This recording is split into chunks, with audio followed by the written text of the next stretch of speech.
जब पढ़ लेते हैं सब तो लास्ट क्लास में स्टार्ट कर हमने मोल कंसेप्ट, उसमें हमने कुछ क्वेश्चंस किए थे।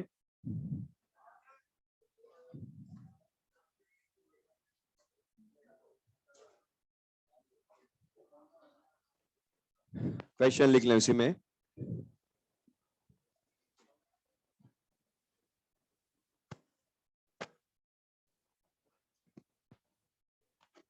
लिख लें 0.8 ग्राम 0.8 ग्राम of a volatile substance 0.8 gram of a volatile substance 0.8 gram of a volatile substance on complete vaporization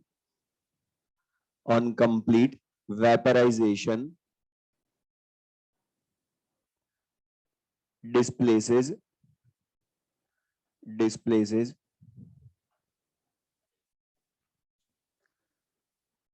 224 milliliter air 224 milliliter air at STP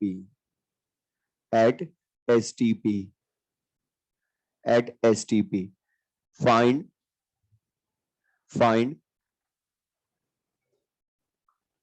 vapor density of this substance. Find vapor density of this substance. अच्छा, हमने बोला था कोई भी question हो मोल concept में, सबसे पहले उसमें बस तुम क्या फाइंड करोगे? मोल फाइंड करोगे। अच्छा, मोल फाइंड करने के लिए इस क्वेश्चन में बता तुम्हें क्या गिवन है?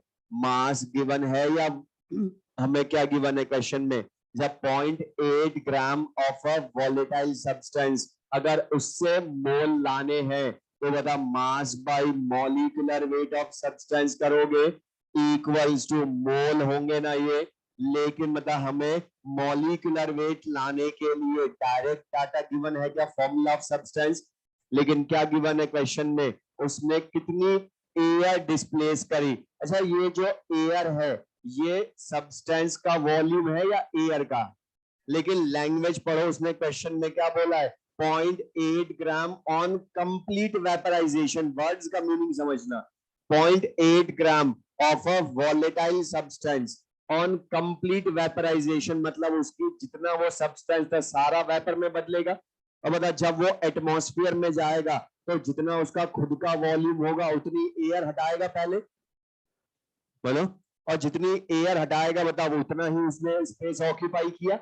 तो जो एयर का वॉल्यूम है वही किसका वॉल्यूम हो गया? उसकी वेपर्स का, सब्सटेंस की। और बताया एसटीपी है तो मोल ला सकते हो ना।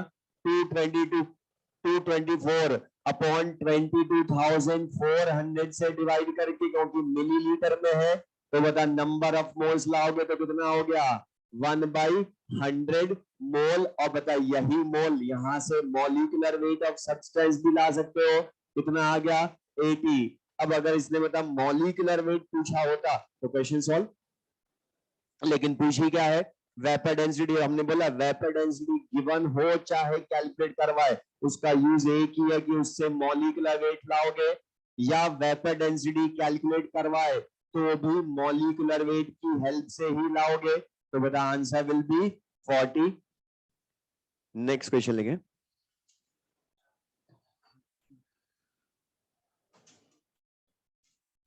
नेक्स्ट लेंगे।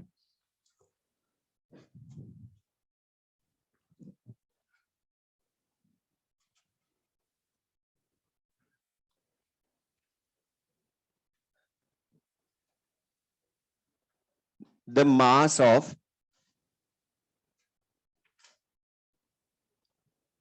of बोर्ड पर लिख लें 0.024 mole.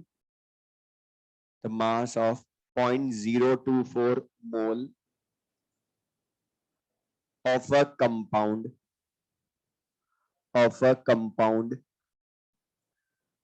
HXO3, 0.024 mole HXO3 is 1.92 gram.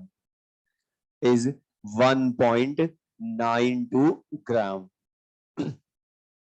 1.92 gram find atomic weight of find atomic weight of x find atomic weight of x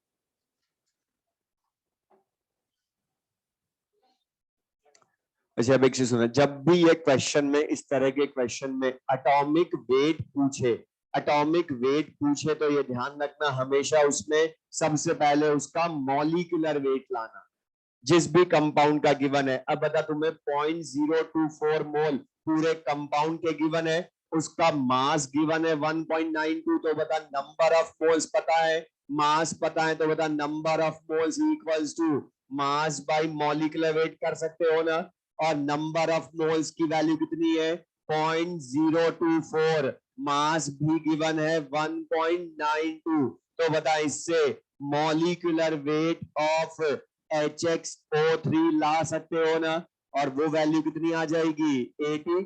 अच्छा ये जो मॉलिक्यूलर वेट ला, इससे अब एटॉमिक मास कैसे लाएंगे, तो बता हमने पढ़ा किसी भी कंपाउंड में मॉलिक्यूलर वेट जो होता है वो sum of atomic masses of all the atoms होता है।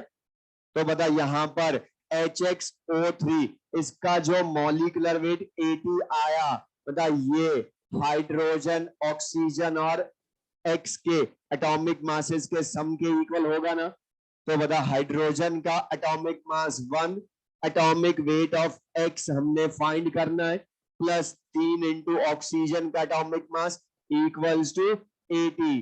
तो बता इससे एटॉमिक वेट ऑफ एक्स की वैल्यू कितनी आई 80 माइनस 49, आंसर विल बी 31। तो बता सिंपल सा क्वेश्चन ये समझ में आया।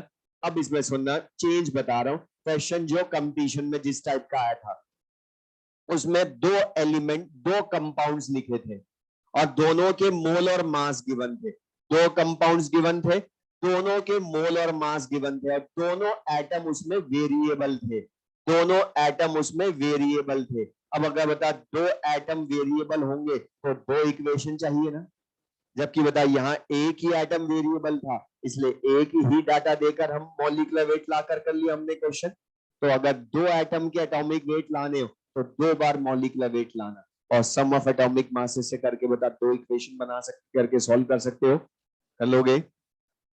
नेक्स्ट क्वेश्चन लिखे, find find volume of find volume of carbon monoxide find volume of carbon monoxide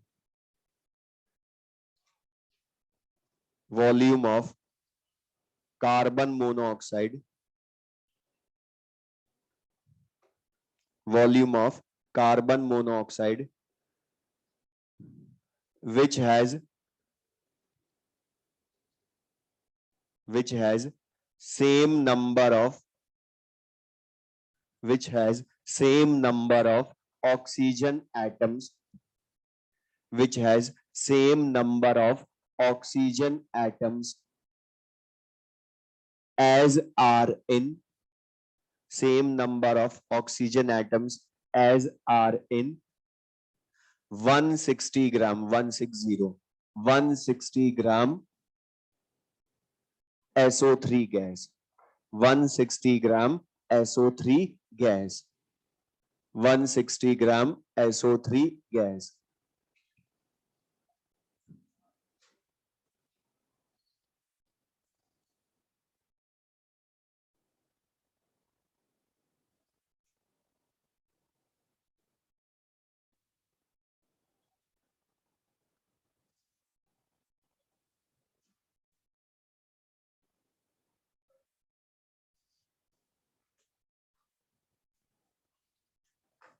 और ये इजी सा क्वेश्चन, जो उसने बोला इक्वल कर दो वही आंसर लाएगा। जैसे किसको इक्वल बोला, दोनों में कार्बन मोनोऑक्साइड का वॉल्यूम फाइंड करना है, मतलब बता उसका मोल ही लाना पड़ेगा ना पहले। अब मोल लाने के लिए क्या बोला है, उसमें जितने ऑक्सीजन एटम्स है कार्बन मोनोऑक्साइड में उतने ही ऑक्सीजन एटम्स SO3 गैस में है। मतलब बता दोनों में नंबर ऑफ एटम्स इक्वल बोले हैं या नंबर ऑफ ऑक्सीजन एटम्स है।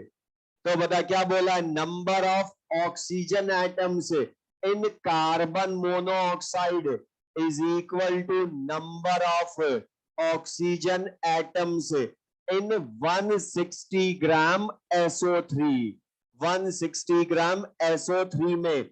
लेकिन अब पहली चीज तो नंबर ऑफ एटम्स अगर हमें लाने होते तो हमने पढ़ा था short formula mole into Na into atomicity. लेकिन बताओ वो नंबर ऑफ एटम्स टोटल होते थे, और यहां हमसे टोटल एटम्स बोला है या ओनली ऑक्सीजन एटम्स है। तो ये ध्यान रखोगे, अगर उसने स्पेसिफिक एटम को इक्वल बोल दे या फाइंड करो तो फिर एटॉमिसिटी भी उसी स्पेसिफिक एटम की मल्टीप्लाई करोगे, ना बोले तो टोटल एटॉमिसिटी से करते हैं। अब लेकिन बता हमें कार्बन मोनोऑक्साइड के तो मोल पता ही नहीं है, तो वही तो लाने हमने। तो बता नहीं पता तो मैं अज्यूम कर लूं उसके मोल n है, हमें वैल्यू लानी है ना इसकी, तो n मान ले कार्बन मोनोऑक्साइड के mole into Na into total atomicity 2 करो या इंटू 1, क्योंकि 1 ऑक्सीजन एटम है कार्बन मोनोऑक्साइड में, इंटू 2 कर दिया तो टोटल नंबर ऑफ एटम्स हो जाएंगे equals to.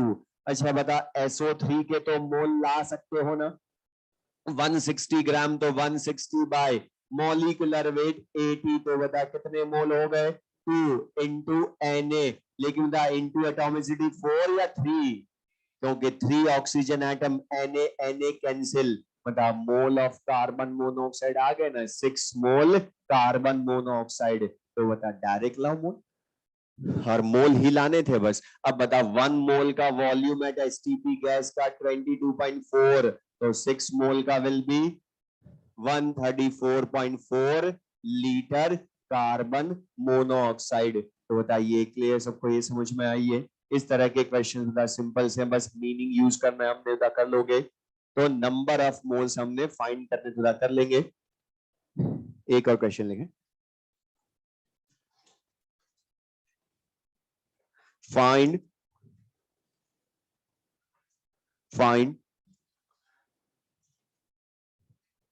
number of electrons,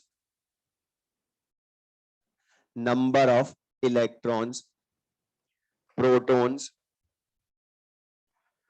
number of electrons, protons and neutrons in 2.2 gram ammonium ion, 2.2 gram ammonium ion.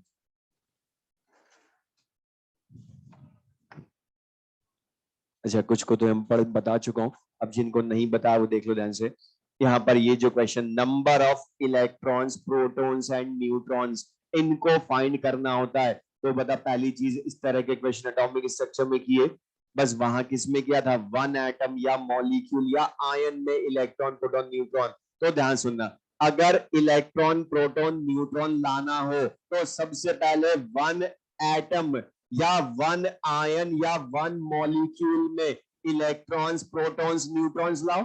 अच्छा था ये अमोनियम आयन तो आयन है ना, तो इसमें इलेक्ट्रॉन्स लाऊंगा तो अच्छा नाइट्रोजन में एटॉमिक नंबर 7, चारों हाइड्रोजन का 4, लेकिन मतलब प्लस चार्ज का मतलब इलेक्ट्रॉन बढ़ा या कम हो गया। तो बता जितना पॉजिटिव चार्ज उतने माइनस करते हो तो कितने इलेक्ट्रॉन्स रह गए 10। अच्छा प्रोटॉन्स तो एटॉमिक नंबर्स का सम ही रहता है। अच्छा था आयन बनने पर भी कम ज्यादा होता है क्या, तो बता प्रोटॉन तो 11 ही रहेंगे। अच्छा लेकिन न्यूट्रॉन्स जब लाते हो तो बता mass number minus atomic number करते हो, मतलब A माइनस Z। अच्छा नाइट्रोजन तो एक ही आइटम है तो 7 and 14। अच्छा चारों हाइड्रोजन, अच्छा हाइड्रोजन में न्यूट्रॉन होता है क्या, तो 1H1 0, तो बता कितना हो गया 7 + 0, मतलब वैल्यू कितनी हो गई 7 न्यूट्रॉन्स हो गए। तो बता इलेक्ट्रॉन्स, प्रोटॉन्स, न्यूट्रॉन्स तीनों में अलग अलग हुए ना, तीनों अलग अलग है इसमें। तो अमोनियम आयन, इनमें इलेक्ट्रॉन्स, प्रोटॉन्स एंड न्यूट्रॉन्स 10 11 7 हो गए। तो बता मीनिंग सबको। लेकिन अब यहाँ पर हमें 1 आयन में लाने हैं या 2.2 ग्राम अमोनियम आयन में लाने हैं। अब इसमें कितने आयन है उनमें लाने ना हमें टोटल। तो ये ध्यान सुनना, जब भी आता यहाँ पर भी सबसे पहले मोल ही लाओगे। अच्छा ये एटॉमिक आयन है या मॉलिक्यूलर, मतलब एटम्स बहुत सारे मिलकर बना रहे ना अमोनियम आयन को, तो मॉलिक्यूलर आयन, इसलिए इसके लिए क्या यूज करोगे, मॉलिक्यूलर वेट। तो 2.2 मास 2.2 ग्राम अपॉन मॉलिक्यूलर वेट करोगे तो कितना होगा 11 7 14 प्लस 4 तो कितना हो गया 18। तो बता 2.2 बाई 18 मोल हो गया। या इस 2.2 को कैलकुलेशन इजी करने के लिए 1.8 कर लो। अच्छा ये होगा तो वो कर लोगे ना 2.2। अब मैं दूसरा क्वेश्चन बोला 1.8 ग्राम तो कर लोगे। तो बता 1.8 ग्राम अपॉन 18 तो बता नंबर ऑफ मोल्स की वैल्यू आ गई 0.1 मोल अमोनियम आयन। तो 0.1 मोल अमोनियम आयन है, ध्यान सुन ले बीच में बोलो। तो द 0.1 मोल अमोनियम आयन बोलू या 1.8 ग्राम अमोनियम आयन बोलू, बात एक ही है। अच्छा बता ये मॉलिक्यूलर आयन या आयन ही कहना। तो 1 मोल में Na आयंस होंगे, तो 0.1 मोल में कितने आयंस होंगे, तो 0.1 मोल इंटू Na आयंस होंगे ना। तो अब बता तुम्हारे पास 1 आयन में प्रेजेंट इलेक्ट्रॉन है, तो 0.1 इंटू Na आयंस में कितने इलेक्ट्रॉन्स होंगे। तो बता 1 आयन में 10 इलेक्ट्रॉन्स, तो 0.1 इंटू Na में कितने electrons, the 0.1 into Na into 10 ही कर दोगे। लेकिन प्रोटॉन्स पूछे तो 1 आयन में प्रेजेंट प्रोटॉन से मल्टीप्लाई करो इंटू 11, न्यूट्रॉन्स लिख लें इंटू Na इंटू न्यूट्रॉन्स 7। अब देखिए ये तो मैंने पूरा समझा के बताया, लेकिन बता ऑब्जेक्टिव में टाइम भी सेव करना है। तो बता जैसे हम अभी तक नंबर ऑफ एटम्स ला रहे थे, बता उसमें क्या करते थे, mole into Na into atomicity करते थे ना।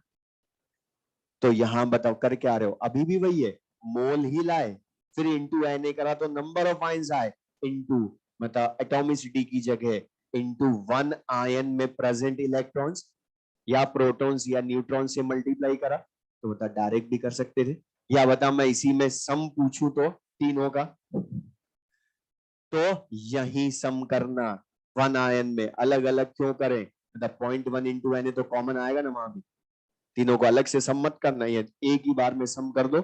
और फिर बता 1 आयन में सम ऑफ इलेक्ट्रॉन प्रोटॉन न्यूट्रॉन आ गया, तो इतने में कितने होंगे इंटू जो भी होगा 28, तो इंटू 28 डायरेक्ट कर दोगे। ये समझ में आया। तो यहां तक हमने पढ़ा मोल कंसेप्ट इन या फॉर अ सिंगल सब्सटेंस, अकेले सब्सटेंस के लिए मोल कंसेप्ट को यूज करा। लेकिन एनसीईआरटी के अकॉर्डिंग में बोलो तो इसका सेकंड पार्ट है मोल कंसेप्ट इन केमिकल रिएक्शंस। अभी तक हमने मोल कंसेप्ट को कभी भी केमिकल रिएक्शन में यूज नहीं करा, और जब मोल कंसेप्ट को केमिकल रिएक्शन में यूज करते तो उसी को क्या बोल देते हैं, स्टाइकियोमेट्री। तो एनसीईआरटी में तुम पढ़ोगे तो वहां डायरेक्ट स्टाइकियोमेट्री हेडिंग लिखी नहीं होगी, वहां लिखी होगी मोल कंसेप्ट इन केमिकल रिएक्शन, क्योंकि एग्जैक्ट वही है। ओके अभी तक हमने हमेशा बता अकेले सब्सटेंस के लिए पढ़ा मोल कंसेप्ट को, लेकिन जैसे ये पढ़ा हमें इसकी कैलकुलेशंस आती है तो स्टाइकियोमेट्री के न्यूमेरिकल बहुत इजी। और तुम लास्ट 10 इयर्स में देखना इस चैप्टर में से क्वेश्चन रिपीट होते हैं, और ऑलमोस्ट हर साल इसका एक क्वेश्चन आता है और 99% इसी का आता है, क्योंकि इसमें मोल कंसेप्ट पुराना वाला अपने आप काम आएगा। तो लिख लेना नेक्स्ट स्टाइकियोमेट्री।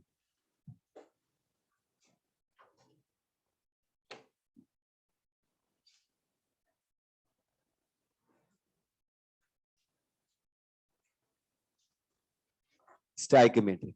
अब ये जो स्टाइकियोमेट्री है ये लिख ले बोर्ड पर से, तो ग्रीक वर्ड्स का कॉम्बिनेशन होता है स्टाइकियन एंड मेट्रॉन, और stoicheion means element, metron means to measure. मतलब इसका मीनिंग क्या हो गया कि to measure an element in a chemical reaction, मतलब केमिकल रिएक्शन में किसी एलिमेंट को मेजर करना, उसको हम क्या बोलते हैं, स्टाइकियोमेट्री। अब मेजर क्या करेंगे, बताओ, उसका अमाउंट ही मेजर करोगे एलिमेंट का, सब्सटेंस का। अब वो अमाउंट जो है वो यहां भी mass, volume, number of moles, number of molecules किसी की भी टर्म में हो सकता है। तो जो बता हमने अकेले सब्सटेंस के लिए पढ़ा, अब वो केमिकल रिएक्शन के लिए पढ़ेंगे। लेकिन बता कोई भी केमिकल रिएक्शन होती है तो बता उसके लिए सबसे पहले बैलेंस्ड इक्वेशन ही लिखते थे ना पूरी फिजिकल केमिस्ट्री में, और इसका हर क्वेश्चन हम कर चुके हैं ऑलरेडी, जो भी मैं करवाऊंगा। मैं तो बोला जो पूरे केमिस्ट्री में पढ़ चुका वो बेसिक कंसेप्ट पढ़ाऊंगा। तो जो हम पढ़ चुके वो समराइज करवा रहा हूं बस मैं, तो जो हम पढ़ चुके क्वेश्चन भी कर चुके वही रिपीट करने, बस यहाँ पर थोड़ा सा वर्ड्स चेंज करूंगा बस, लेकिन है वही। अब तो मेजरमेंट करने के लिए था, किसी को भी जब बचपन से पढ़ रहे हो तुम्हें किसी को केमिकल रिएक्शन समझानी होती है तो बता सबसे पहले उसकी बैलेंस केमिकल इक्वेशन लिखते हो। और बता जो बैलेंस केमिकल इक्वेशन में स्टाइकियोमेट्रिक कोएफिशिएंट्स होते हैं वो नंबर ऑफ इक्वेशंस को शो करते हैं या उनके नंबर ऑफ मोल्स को। नंबर ऑफ मोल्स किस रेशियो में रिएक्शन करके किस रेशियो में प्रोडक्ट को प्रोड्यूस करेंगे, क्योंकि बता कोई भी केमिकल रिएक्शन हमारे अकॉर्डिंग होती है या according to balanced equation.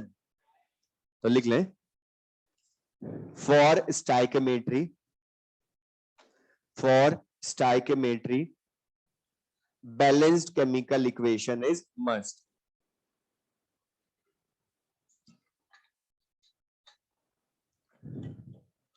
For stoichiometry balanced chemical equation is must. Next पढ़ लिखें, stoichiometry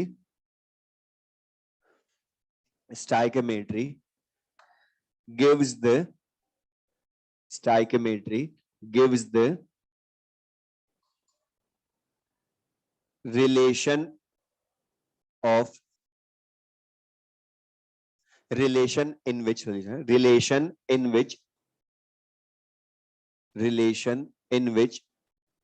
number of moles of reactants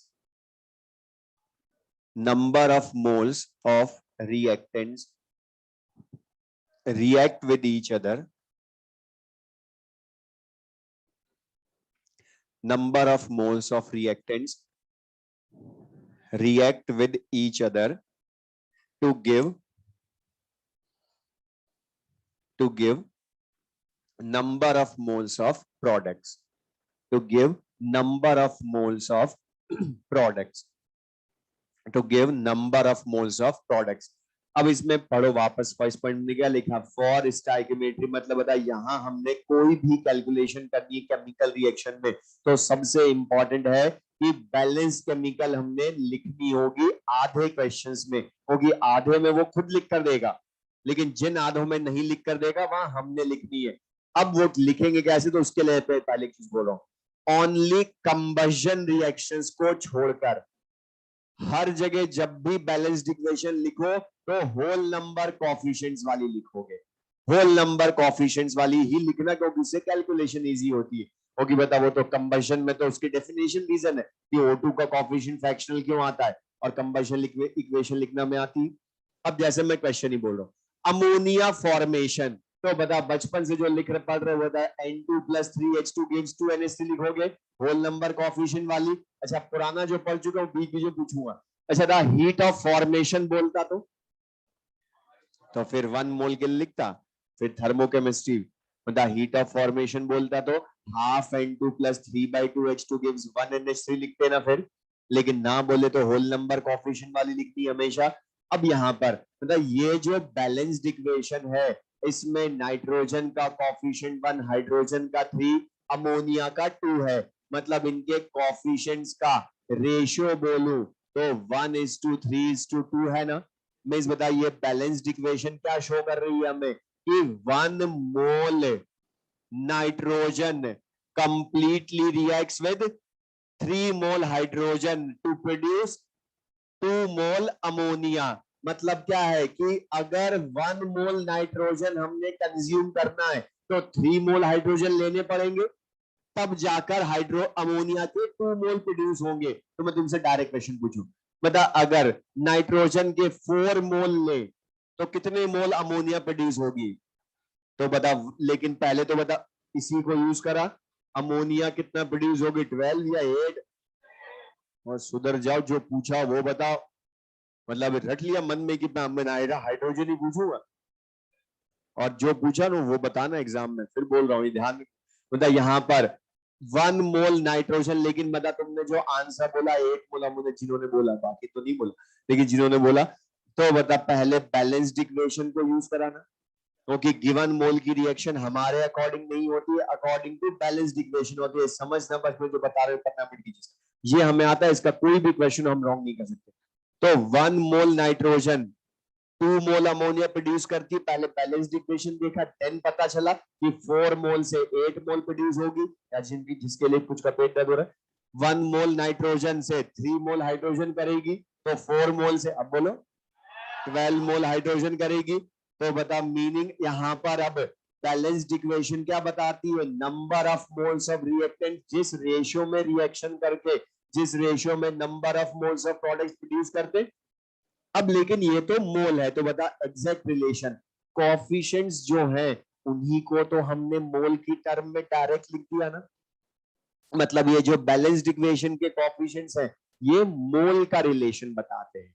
लेकिन अगर मैं तुमसे बोलूं, मतलब ये सब गैसेस भी है ना, और ये सब गैसेस हैं, तो बता मैं तुमसे बोलूं इनके लिए वॉल्यूम को यूज करें, तो वॉल्यूम का रिलेशन लाना है।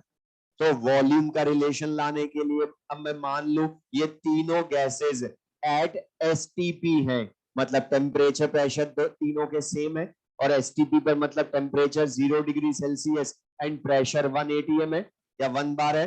तो बता यहाँ पर एसटीपी पर हमने पढ़ा है किसी भी गैस के 1 मोल का वॉल्यूम 22.4 लीटर, तो इंटू 22.4, तो बता इसके 3 मोल रिएक्शन करते हैं, तो लेकिन वॉल्यूम का रिलेशन चाहिए हमें, तो इसको भी 3 मोल को वॉल्यूम में बदलो, तो इंटू 22.4, और यहां पर भी बता 2 मोल प्रोड्यूस हुए, तो कितना अमोनिया प्रोड्यूस हुई वॉल्यूम की टर्म में, यही लाओगे। अब ये तो हमने मोल कंसेप्ट बता, यूज तो मोल कंसेप्ट ही कर रहा हूं ना अभी भी, हमने तो बोल रहा है तो mole concept in chemical reaction. अब ये क्या बता रहा है हमें कि 22.4 litre nitrogen completely reacts with 67.2 litre hydrogen to produce 44.8 litre ammonia. या तब मैं इसको ये बोल दूं कि 1 litre nitrogen completely reacts with 3 litre hydrogen to produce 2 litre ammonia. क्यों? क्योंकि इनका रेशियो लो, मतलब 1:3:2 ही आएगा ना रेशियो। 22.4 तो सब में कैंसिल आउट हो जाएगा, तो 1:3:2 आया। या अब इतना सारा भी हम क्यों करें, हमने लास्ट क्लास में मैंने बार बार बोल था, मोल कंसेप्ट में हमने एवोगाड्रोस लॉ पढ़ा था, और उसके मैंने बोलते 2 स्टेटमेंट बताए थे। एक तो equal volumes of different gases at same temperature and pressure have equal number of moles या molecules but not number of atoms। लेकिन फर्स्ट स्टेटमेंट कि at constant temperature and pressure volume of gas is proportional to number of moles of that gas, बोला था वो, और बोलता उसको use करेंगे स्टोइकियोमेट्री। अब वो यूज कर भी लिया हमने बिना पढ़ाए। बता टेम्परेचर प्रेशर तीनों गैसेस के सेम है ना, तो बता जो कोएफिशिएंट होते हैं वो मोल का ही तो रिलेशन बताते हैं। तो बता जिसके मोल कम उसका वॉल्यूम कम आया, जिसके मोल ज्यादा उसका वॉल्यूम ज्यादा है ना, तो बता V प्रोपोर्शनल टू N। तो बता हम ये इतना सारा क्यों करें, हम डायरेक्ट बोल लेना volume directly proportional to number of moles, PV equals to nRT। लेकिन बता ये सबके लिए ओनली फॉर गैसेस। अच्छा था, यहाँ पर अगर कोई सॉलिड होता या लिक्विड होता तो फिर ये लिख सकते थे क्या? तो बताओ यहां से अब हमारे काम की चीज समझना ध्यान से, काम की चीज कि कोएफिशिएंट्स जो होते हैं उनको डायरेक्ट मोल की टर्म में लिख सकता हूं, और दूसरा वॉल्यूम ऑफ की टर्म में भी लिख सकता हूं डायरेक्ट, अगर volume of gas he given हो और वॉल्यूम ऑफ गैस ही लाना हो। मतलब ये तीनों के जो कोएफिशिएंट्स का रेशियो है वही तो वॉल्यूम का रेशियो भी आ रहा है ना, मतलब ratio of stoichiometric coefficients equals to ratio of volumes of gases at same temperature pressure. तो बता, हम इतना सारा लिखे इंटू 22.4 करे, उससे अच्छा आगे से डायरेक्ट ये कर देना, जो गैस का वॉल्यूम गिवन हो उसके कोफिशिएंट को डायरेक्ट वॉल्यूम की टर्म में लिखो, और जिसका लाना है उसको भी डायरेक्ट वॉल्यूम की टर्म में लिखो, लेकिन वॉल्यूम की यूनिट हर बार लीटर हो जरूरी नहीं है। बता, मिलीलीटर भी तो हो सकता था ना, इंटू 22,400 कर दो तो भी तो 1 मिलीलीटर 3 मिलीलीटर से 2 मिलीलीटर बनाएगी ना। तो बता, यहां पर हमारे दो कंक्लूजन कि गैसेस के लिए कोफिशिएंट्स को डायरेक्ट वॉल्यूम की टर्म में लिख सकते हो, लेकिन सबके लिए या ओनली फॉर गैसेस है।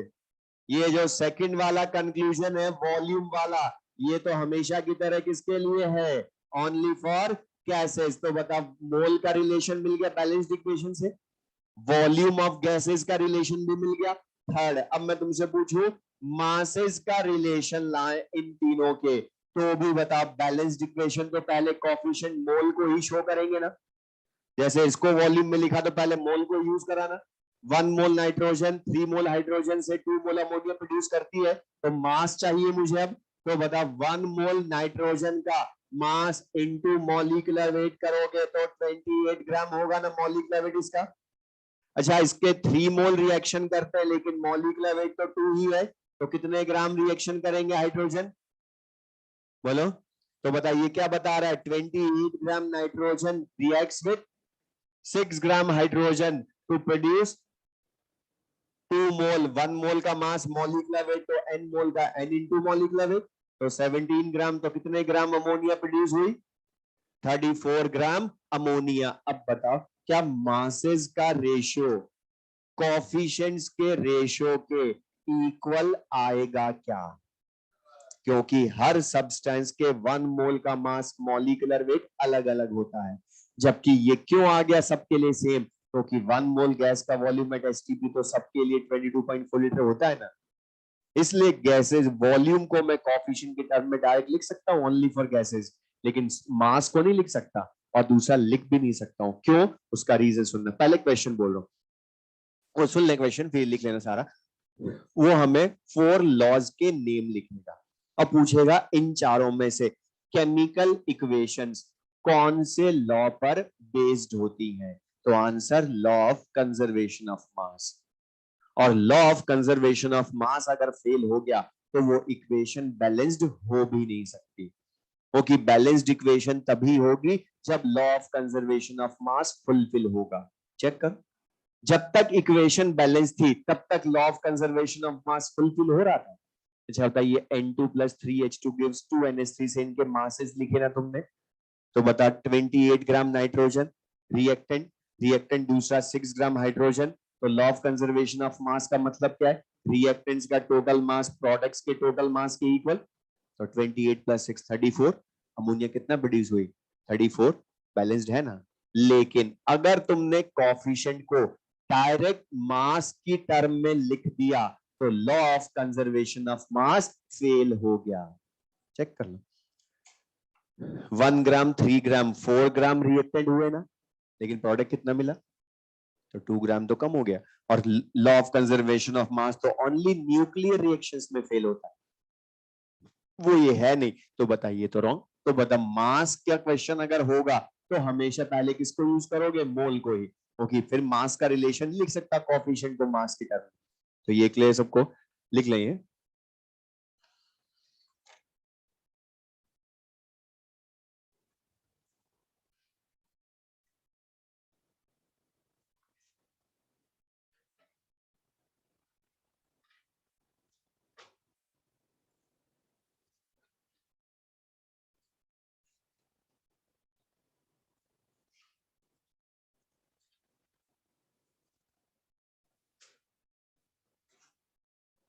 अच्छा, तो ये सब चीजें हमने सब बताई थी, ये सब हमने थर्मोकेमिस्ट्री में भी पढ़ी थी जब हमने हीट ऑफ रिएक्शन की डेफिनेशन समझाई थी, कि हीट ऑफ रिएक्शन की डेफिनेशन ये बोल रही थी, हीट रिलीज्ड और absorbed when number of moles of reactants according to balanced equation had completely reacted.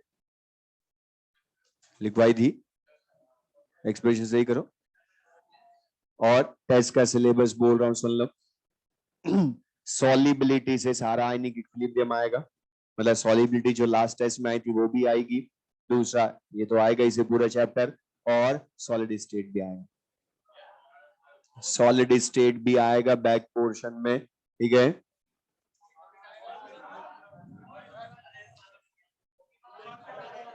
लिख लिया तो फिर लिख लो।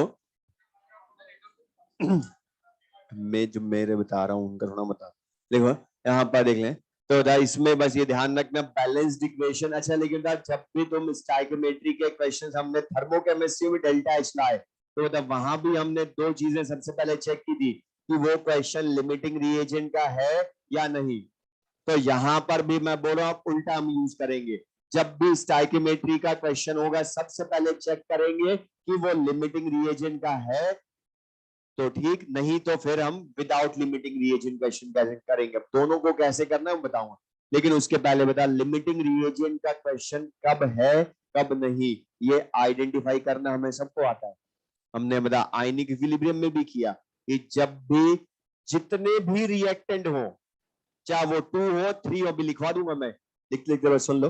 2 रिएक्टेंट हो तो दोनों रिएक्टेंट के initial amounts given in the question हो, या 3 रिएक्टेंट्स हो तो तीनों के गिवन इन द क्वेश्चन हो, और इनिशियल अमाउंट्स वो मोल की टर्म में भी हो सकते हैं, मास की टर्म में, वॉल्यूम किसी की भी टर्म में हो, तो फिर पहले चेक करेंगे लिमिटिंग रिएजेंट। अच्छा मुझे बता दो लिमिटिंग रिएजेंट किस रिएक्टेंट को बोलते हैं? जो बचे आफ्टर द रिएक्शन या कंप्लीटली कंज्यूम। अच्छा बता जब एक रिएक्टेंट कंज्यूम हो गया तो फर्दर रिएक्शन होगी क्या? तो बता प्रोडक्ट फॉर्मेशन डिसाइड कौन करेगा, एक्सिस रिएजेंट या लिमिटिंग रिएजेंट? और एक्सिस रिएजेंट किसको बोलते हो? तो लिख लो concept of limiting reagent, concept of limiting reagent.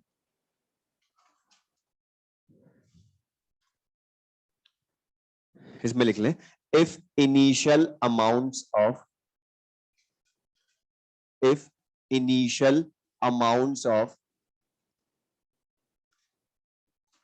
more than one reactants, if initial amounts of more than one reactants are given in the question, are given in the question, then we use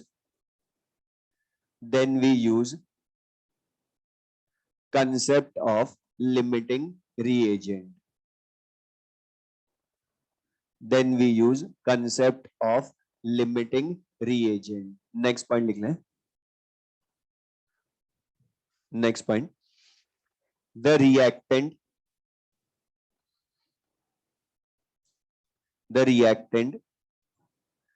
which is completely consumed in the reaction, the reactant which is completely consumed in the reaction is called limiting reagent, is called limiting reagent, and the reactant which is left, and the reactant which is left after the reaction, which is left after the reaction is called excess reagent, is called excess reagent, is called excess reagent। अब ये जो लिखा हमने इसको use कैसे करना, identification. अब सबसे इंपॉर्टेंट था जब भी तुम्हें क्वेश्चन में इनिशियल मास, वॉल्यूम या नंबर ऑफ मोल्स गिवन हो, सारे रिएक्टेंट्स के गिवन हो, और गिवन का मीनिंग बता दो, जो मैंने बताया वो बताओ, कैलकुलेट ना करवाए। अब ये मैंने क्यों बोला उसका रीजन, कैलकुलेट ना करवाए तो यूज करोगे लिमिटिंग रिएजेंट का कंसेप्ट। जैसे क्वेश्चन बोला बोलते रख ले, लिखना कुछ नहीं है, जैसे बोलो A plus B gives C, ये रिएक्शन है। अब मैं तुम्हें बोलो इसका 1 मोल गिवन है क्वेश्चन में, और तुमसे बोला B के कितने मोल रिएक्शन करेंगे, तो बताओ ये दोनों के गिवन है मोल्स, या गिवन का मतलब क्या होता है, कैलकुलेट ना करवाए, और ये करवा रहा है एक का। ये मत देख लेना खाली कि जिसमें 2 रिएक्टेंट हो या 3 रिएक्टेंट हो वो लिमिटिंग रीजन का क्वेश्चन। कुछ स्टूडेंट ये करते हैं, इसलिए इसलिए लिखवाया वो गिवन का मतलब कैलकुलेट ना करवाए। तो बता, एक का कैलकुलेट करवा रहा है विदाउट लिमिटिंग रीजन क्वेश्चन, क्योंकि एक ही का गिवन है उसमें, दूसरे का तो कैलकुलेट करवा रहा है, और कैलकुलेट करवाने का मतलब गिवन ना हो, तो है गिवन। एक का गिवन तो दूसरे का लाना है, तो बता एक का गिवन है दूसरे का लाना है, कंट्रोल ना 1 मोल ना ये गिवन है, दूसरे का लाना है, तो ये विदाउट लिमिटिंग रिएजेंट क्वेश्चन। लेकिन इसी क्वेश्चन में होता 1 मोल इसके 2 मोल, तो अब पहले मैं चेक करूंगा लिमिटिंग रिएजेंट कौन है। अब वो चेक कैसे करेंगे, उसका एक्चुअल मेथड तो है कि बैलेंस्ड इक्वेशन से करेंगे, लेकिन लेंदी हो जाएगा, तो हमें तो ऑब्जेक्टिव में जल्दी करना है, तो लिख लें आइडेंटिफिकेशन ऑफ लिमिटिंग रिएजेंट। ये शॉर्ट ट्रिक बहुतों को याद भी होगी, लिख लें। तो हम क्या करते हैं, अलग अलग दोनों रिएक्टेंट या तीनों रिएक्टेंट जितने भी हैं उनके लिए एक्स की वैल्यू फाइंड करते हैं, लिख लें इसमें। लेकिन इस शॉर्ट ट्रिक में ध्यान रखोगे यूज किसको करना है, गिवन नंबर ऑफ मोल्स को। मतलब अगर मास हुआ तो पता पहले उसको मास बाय मॉलिक्यूलर वेट या एटॉमिक वेट करके मोल में बदलोगे, देन उस शॉर्ट ट्रिक में यूज करोगे given number of moles in the question upon stoichiometric coefficient of that reactant। अब बता इस शॉर्ट ट्रिक में भी स्टाइकोमेट्रिक कोफिशिएंट काम आएंगे, मतलब बता चाहे लिमिटिंग रिएजेंट का क्वेश्चन हो चाहे विदाउट लिमिटिंग रिएजेंट का, सबसे पहले बैलेंस्ड इक्वेशन ही लिखनी पड़ेगी ना हमको। अब ये यूज कैसे करेंगे, अच्छा मुझे बता दो, सबको आता भी है, मतलब जिसके लिए x की वैल्यू मिनिमम आएगी वो लिमिटिंग रिएजेंट या मैक्सिमम आएगी, तो लिख लें ये x की वैल्यू हर रिएक्टेंट के लिए अलग अलग फाइंड करोगे, देन उसका कंपैरिजन करोगे, तो लिख लें the reactant, next point, the reactant which has the reactant which has least value of x,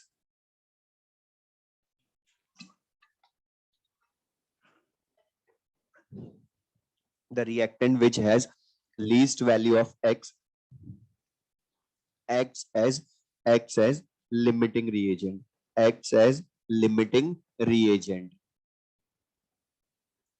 acts as limiting reagent, and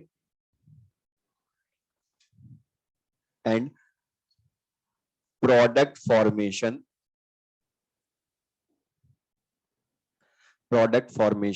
is decided according to limiting reagent,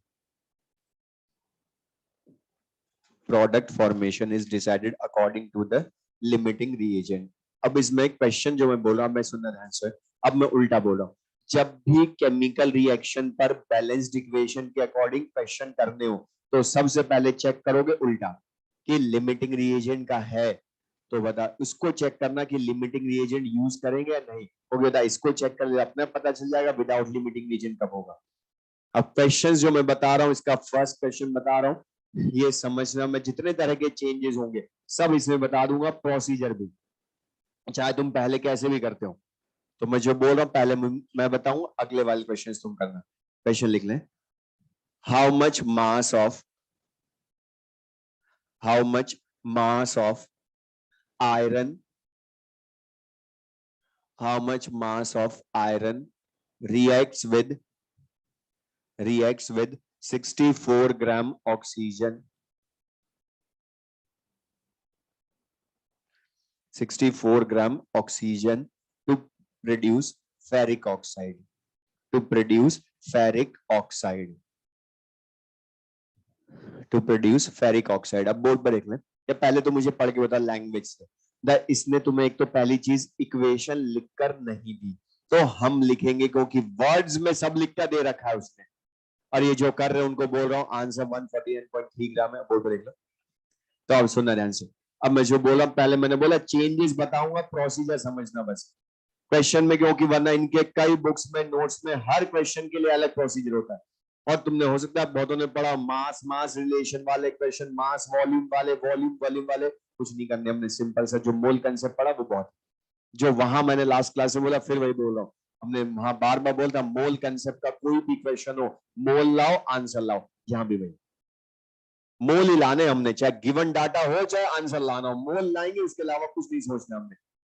अब यहां पर पहली चीज इक्वेशन लिखेंगे तो ध्यान रखना, जब वो इक्वेशन लिखकर ना दे तो आधे ज्यादा क्वेश्चंस में वो वर्ड्स में बताएगा रिएक्टेंट प्रोडक्ट कौन है, तो पढ़ो लिख कर बताया उसने। How much mass of iron reacts with oxygen, मतलब बता आयरन और ऑक्सीजन रिएक्टेंट्स हो गए ना, और क्या प्रोड्यूस होता है वो भी बताया, फेरिक ऑक्साइड मतलब Fe2O3 प्रोडक्ट हो गया। तो बता भी ये अनबैलेंस्ड इक्वेशन है, और बोला था जब भी बैलेंस्ड इक्वेशन तुम्हें लिखनी हो तो होल नंबर कोएफिशिएंट वाली लिखना। तो बता अगर मैंने इसको 3O2 लिखा तो बता फिर तो इनको 4Fe 2Fe2O3 करना पड़ेगा, तो बैलेंस्ड इक्वेशन लिखी। अब पहली चीज बता ओनली O2 का अमाउंट गिवन है इनिशियल, आयरन का कैलकुलेट करवा रहा है, तो बता अकेले रिएक्टेंट का ही गिवन है ना अमाउंट, और गिवन का मतलब कैलकुलेट ना करवा, इसलिए विदाउट लिमिटिंग रीजन क्वेश्चन। तो अब मैं मेथड बता रहा हूं पहले, तो जितना भी तुम्हें अमाउंट गिवन हो सबसे पहले चेक करना वो मोल में है या नहीं, ना हो तो मोल में बदलो, और बता मोल O2 लिखोगे तो कितने मोल हो गए, 2 मोल O2, क्योंकि बता मास बाय मॉलिक्यूलर वेट करूंगा ना इसका। अब रुक जा सुन ले पहले मैं जो बोला, जो भी जिसका भी डाटा गिवन होता है वो लेफ्ट साइड में लिखते हो, जिसको कैलकुलेट करना है वो राइट साइड में लिखते हो। तो आयरन के लिए कैलकुलेशन करनी तो राइट साइड में, O2 का डाटा गिवन है तो लेफ्ट साइड में लिखूंगा, लेकिन इनकी रिएक्शन हमारे अकॉर्डिंग या बैलेंस्ड इक्वेशन के अकॉर्डिंग, और बैलेंस्ड इक्वेशन क्या शो कर रही है कि 3 मोल O2 कंप्लीटली रिएक्शन करता है विद 4 मोल आयरन, तो 3 मोल O2 completely reacts with 4 mole iron, तो बताएं 1 मोल O2 will completely reacts with 4/3 mole iron, यही बोलोगे ना 4/3 मोल आयरन, लेकिन बता हमारे पास है कितने क्वेश्चन में गिवन मोल उसके 2, तो बता 3 मोल करता है 4 मोल से, तो 2 मोल O2 will completely react with 4/3 into 2, मतलब answer will be 8/3 mole Fe। अब मैंने बोलता कितने भी चेंज कर दूं मैं क्वेश्चन में, प्रोसीजर कभी नहीं बदलूंगा, मोल लाओ, अब चाहे जो पूछे उसमें बदल लो इसको, हमने किए ना मोल कंसेप्ट में अकेले में क्वेश्चन। अब बताइए आयरन का मास पूछा है, तो बता 1 मोल का मास इसका मॉलिक्यूलर वेट या एटॉमिक वेट है, क्योंकि ये एटम है इसलिए एटॉमिक वेट यूज करोगे। तो बता 1 मोल का मास इसका एटॉमिक वेट 56 ग्राम, तो answer will be 149.3 gram iron, तो इतने ग्राम आयरन रिएक्शन करेगा विद 64 ग्राम O2। अब मैं मोल क्यों ला रहा हूं, वरना कुछ बुक्स में इसका सॉल्यूशन नोट्स में सॉल्यूशन मास का यूज कर लेते हैं, इसको मास में चेंज करते हैं फिर मास, लेकिन मैं क्यों बदलू मैटर। दूसरा क्वेश्चन, इसी क्वेश्चन में बता अगर ये मान लो गैस होती तो मैं गैस का वॉल्यूम एट STP पूछता तो भी मोल ले इंटू 22.4 कर दो गैस का। मैं पूछूं नंबर ऑफ मॉलिक्यूल्स या नंबर ऑफ एटम्स तो भी बता मोल इंटू Na कर दो, नंबर ऑफ एटम्स आके, क्योंकि भी तो एटॉमिक ही है ये, तो बता क्वेश्चन में मेथड क्यों बदले, और खाली मोल पूछूं तो भी यही, तो बता हर क्वेश्चन में प्रोसीजर एक ही है ना।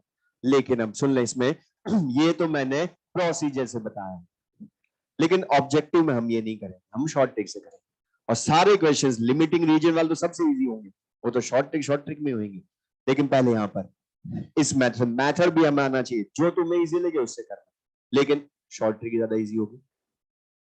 तो अब देख लें बोर्ड पर पहले समझना, और जो हम पुराना पढ़ चुके हैं वही बहुत है इसके लिए।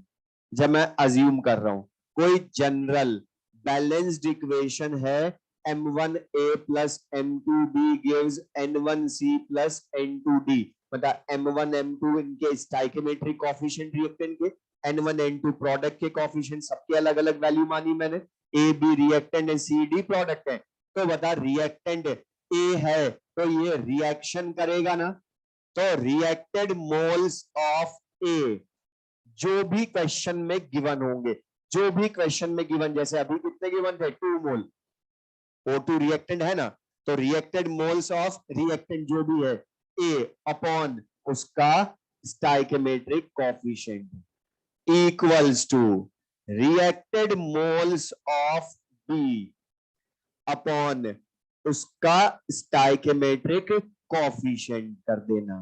तो वो क्या है अभी M2, यहां यूज करें।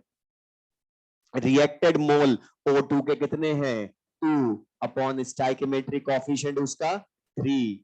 Fe के मोल नहीं पता लाने हैं तो n मानो, जिसके भी लाने n अपॉन स्टाइकेमेट्रिक कोफिशिएंट 4। तो मोल ऑफ Fe कितने आ गए 8/3 मोल आ गए ना। अब इसको बता मास में बदल लो इनटू एटॉमिक वेट 56, तो answer will be 149.3 gram iron. अब लेकिन सुन ले, अब ये जरूरी नहीं है कि हमेशा रिएक्टेंट के ही होंगे। इसी क्वेश्चन में Fe2O3 के लिए भी तो पूछ सकता था प्रोडक्ट के लिए, लेकिन मतलब प्रोडक्ट जो है वो रिएक्शन करेगा प्रोड्यूस होगा। तो जो भी प्रोडक्ट है उसके प्रोड्यूस्ड मोल्स अपॉन उसका स्टाइकेमेट्रिक कोफिशिएंट, मतलब मोल ऑफ Fe2O3 अपॉन 2 कर दे। या एक और प्रोडक्ट होता तो produced moles of B upon stoichiometric coefficient उसका, तो N2 से डिवाइड कर देते। तो बता जिसके लिए भी बोले उसके लिए, और ये इंडिविजुअली इक्वल है लिख लो। और ये जो है ये ऑलरेडी हम पढ़ चुके हैं, जो मैंने शॉर्ट ट्रिक लिखी था कहां पढ़ी, केमिकल काइनेटिक्स में, the rate of reaction individual reactant या प्रोडक्ट के रेस्पेक्ट में इक्वल होती है ना। और उसमें क्या करते थे, रेट ऑफ डिसअपीयरेंस या रेट ऑफ अपीयरेंस को उनके स्टाइकेमेट्रिक कोफिशिएंट से डिवाइड करते थे। तो जो हम कर चुके उसी करेंगे ना जल्दी, इसलिए सबसे लास्ट में पढ़ रहे हैं कि जो पढ़ चुके वही जल्दी करवाएंगे इस चैप्टर के क्वेश्चन।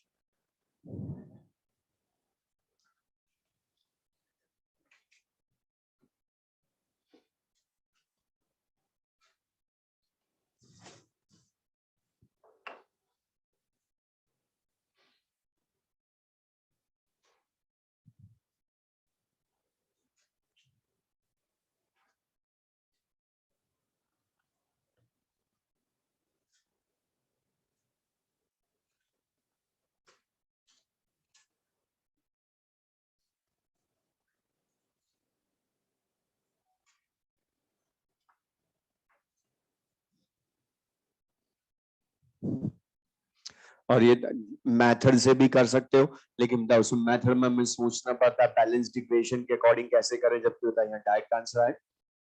और ये ज्यादा इजी है, नहीं तो ये इससे भी कर सकते हो, मेथड भी बता दिया हमने एक्चुअल या शॉर्ट ट्रिक से, लेकिन ज्यादा इजी इसी से होंगे क्योंकि डायरेक्ट आंसर आएंगे। ओके, हमें ऑब्जेक्टिव में जल्दी करना है। और ये सब चीजें जो लिखी बताइए सब समझ में आएंगे। और ये reacted moles of A upon stoichiometric coefficient, जितने भी रिएक्टेंट हैं, अब ये नहीं कि हमेशा रिएक्टेंट रिएक्टेंट के लिए इक्वल करोगे, पता एक रिएक्टेंट एक प्रोडक्ट के लिए भी तो इक्वल कर सकते हो।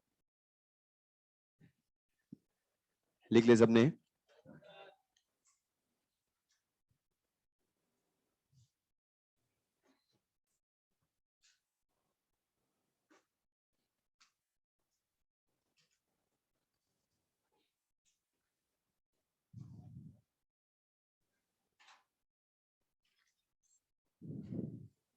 Find number of molecules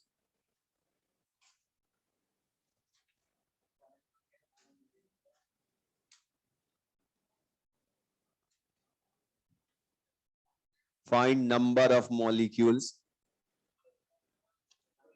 of O2 produced. Find number of molecules of O2 produced on decomposition of 490 gram potassium chlorate, on decomposition of 490 gram potassium chlorate. और ये इक्वेशन याद रखना बहुत कॉमन रिएक्शन है, अगर सबको याद भी होगी, KClO3 gives KCl plus O2। तो अब यहाँ पर एक बार और मैं बोल रहा हूँ जिनको जरा भी कंफ्यूजन, पहले तो बताओ ये लिमिटिंग रिएजेंट का है या नहीं, ये सबसे पहले चेक करना था। लिमिटिंग रिएजेंट का है क्या, बता, एक ही रिएक्टेंट हो ही नहीं सकता लिमिटिंग रिएजेंट का। या वैसे बता एक रिएक्टेंट का, तो बता बैलेंस्ड इक्वेशन लिख ले बोर्ड से, 2KClO3 gives 2KCl plus 3O2, whole number coefficient वाले लिखनी है। अब पहली स्टेप बता, जो भी गिवन डाटा होता है उसको मोल में चेंज करते हो, अगर मोल डायरेक्ट नहीं है तो। अच्छा बता KClO3 इसके मोल गिवन है या लाने पड़ेंगे? Mass by molecular weight, sum of atomic masses करोगे 122.5, पोटेशियम का एटॉमिक वेट 39, क्लोरीन का 35.5, तीनों ऑक्सीजन का 48, डिवाइड करोगे कितने मोल हो गए? 4 मोल KClO3। अब बता रिएक्टेड मोल मिल गए ना KClO3 के, अब फिर से शॉर्ट ट्रिक यूज कर ले, नहीं बोला टाइम बचाएगी ये। अब बता रिएक्टेड मोल ऑफ KClO3 कितने हैं? 4 अपॉन स्टाइकियोमेट्रिक कोएफिशिएंट उसका 2। अच्छा लाने किसके हैं? O2 के मोल, तभी तो मॉलिक्यूल्स ला पाओगे। तो O2 के मोल हमने n मान लिए, लेकिन कोएफिशिएंट उसका 3, सॉल्व करके लाओगे तो बता मोल ऑफ O2 कितने आ गए?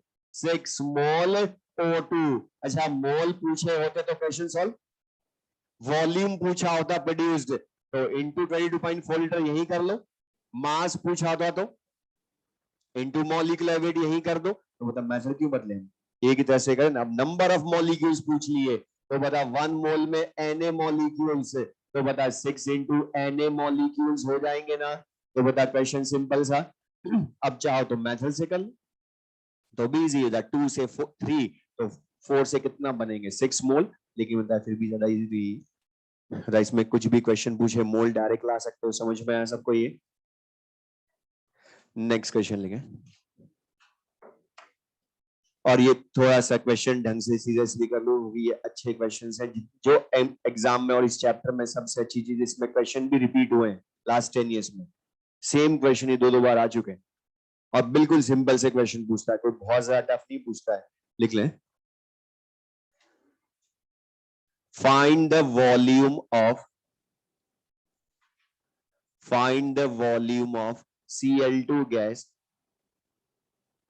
find the volume of Cl2 gas in milliliter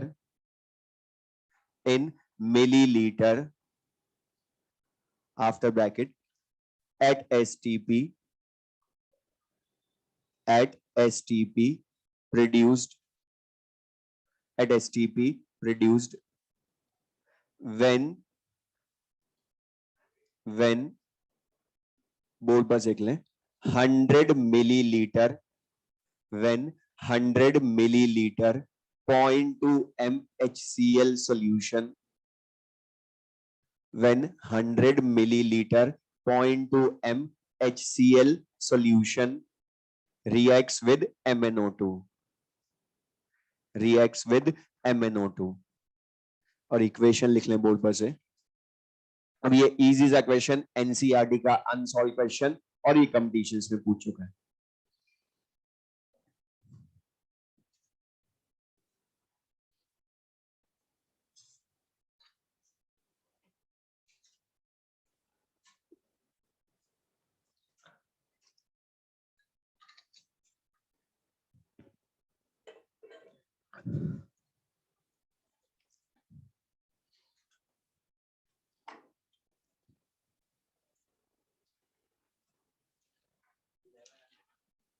calculation check करो।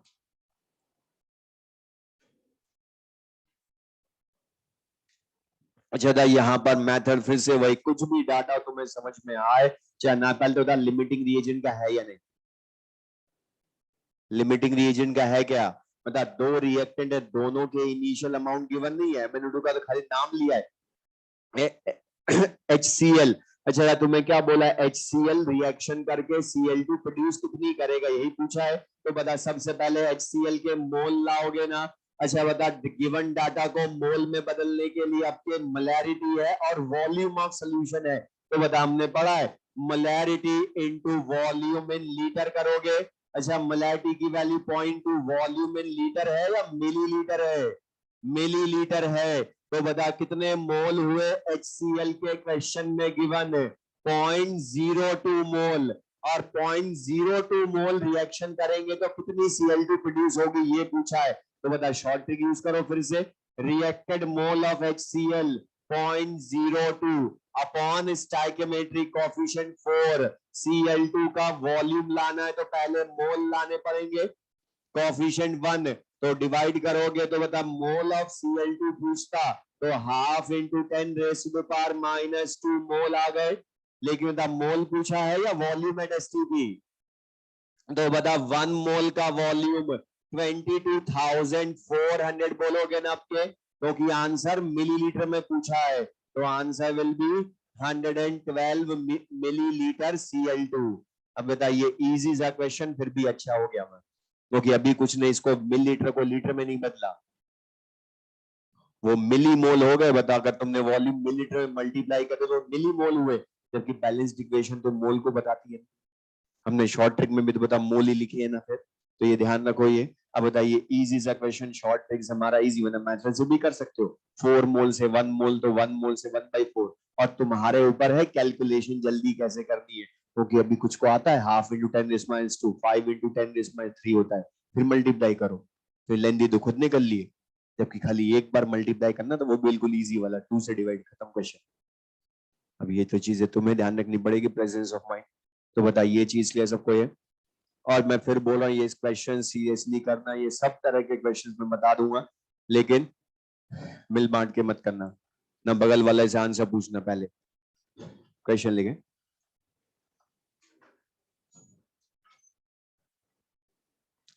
For the complete combustion of, for the complete combustion of 90 gram glucose, 90 gram glucose,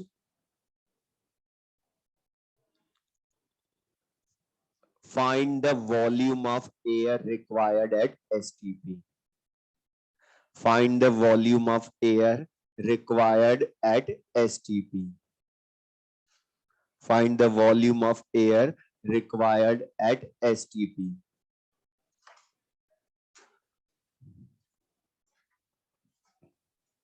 अब बता कंबशन इक्वेशन लिखना में आती, करो sir.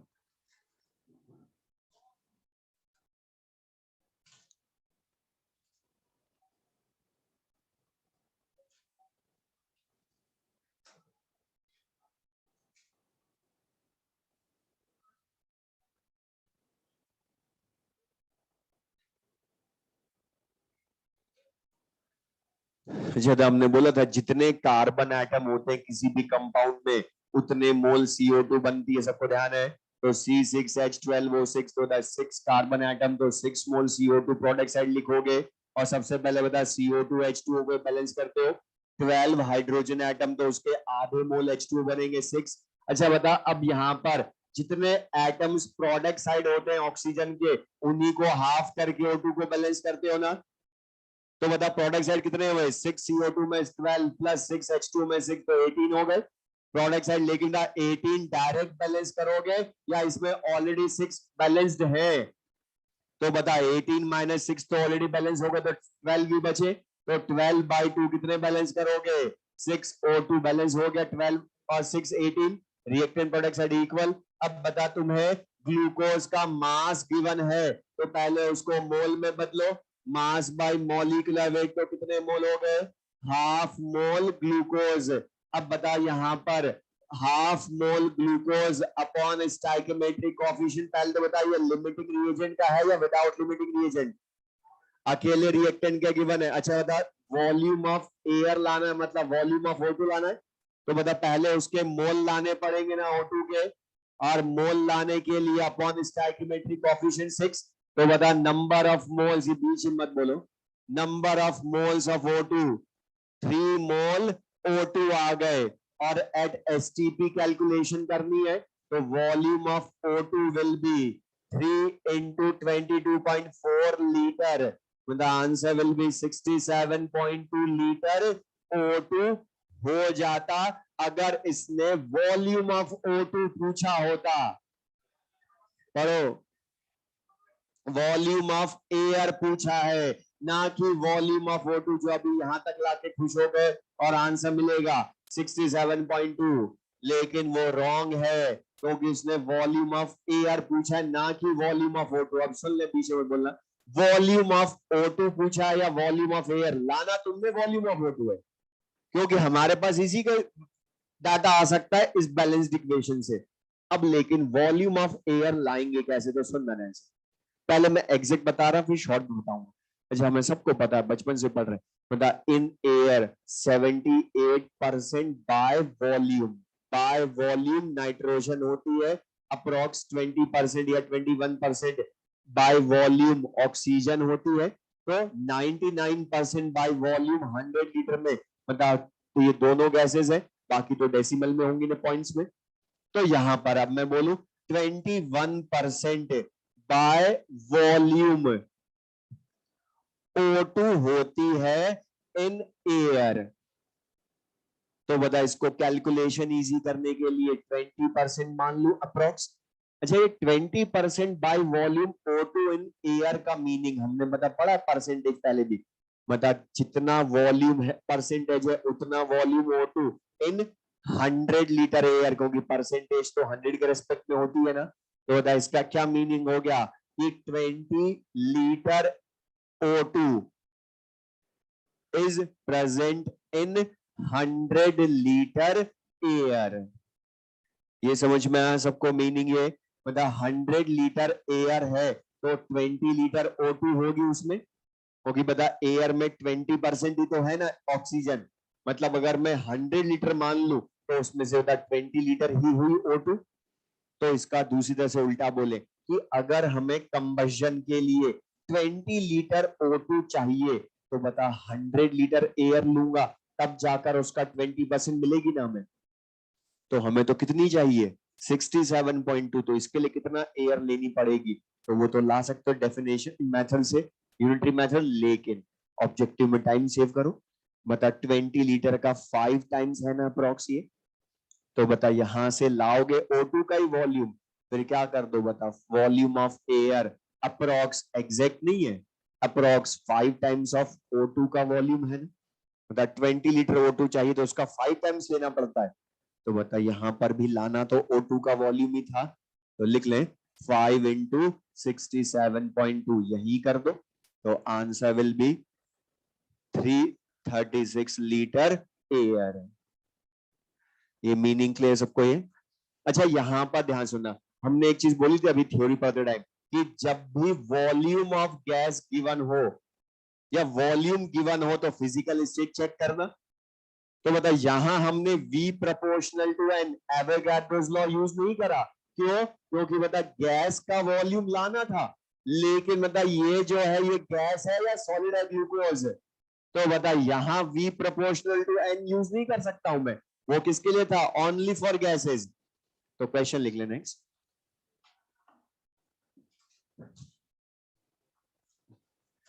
Eighteen millilitre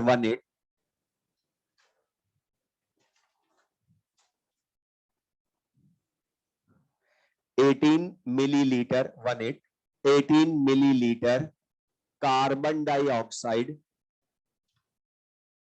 18 millilitre carbon dioxide is passed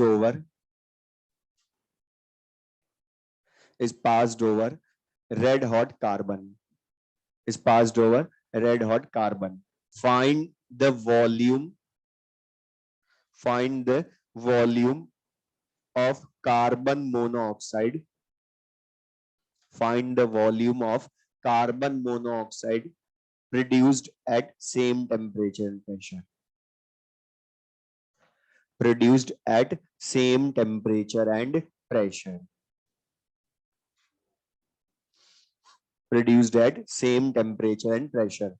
अब इसमें board पर देख ले, पहले तो मैं बोला ये वाली रिएक्शन बहुत कॉमन है लेकिन लिख कर नहीं देगा उसने, बता वर्ड्स में लिख दिया कि कौन रिएक्टेंट है कौन प्रोडक्ट है।